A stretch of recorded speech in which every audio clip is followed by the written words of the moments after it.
The Chartered Institute of Forensic and Investigative Professionals of Nigeria says the passage of a bill establishing its institute into law attests to the resolve by the National Assembly to tackle corruption. Pro-tem president of the institute said this at the training and induction of new members into the institute in Abuja. The Senate had on Tuesday, March 3, 2021, passed the bill into law. According to her, the act clearly demonstrates the resolve by the 9th session of the National Assembly to tackle corruption, cybercrime and insecurity. With the passage of this bill, the 9th Senate, under the distinguished and able leadership of His Excellency, Senator Ahmed Lawal, has shown clearly its ardent resolve to carry out its legislative functions in line with the provision of the Constitution of the Federal Republic of Nigeria in 1999 as amended. This also attests to the fact that the Senate is alive to the performance of its complementary roles with other arms of government in the fight against corruption. There is no gainsaying the fact that one of the unique features of the good legislation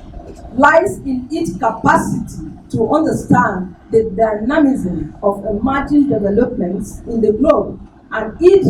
forthrightness to be proactive in the lawmaking process by ensuring that this country does not lag behind in its quests for good governance and in the fight against corruption, cybercrimes, and insecurity. Obviously, we are not unmindful of the fact that crime generally has evolved over time due to sophistication in the way and manner they are committed in this modern era, where unimaginable advancement in science and technology has taken the center stage. Therefore, the passage of this bill is a testament to the fact that the Nigerian Senate is in touch with the realities of our time and conversant with legislative tenets and principles of making laws that seek to address salient issues which are germane to the socio-economic development of this country. This is because forensic science has evolved over time due to the dynamic nature of knowledge and skills acquisition,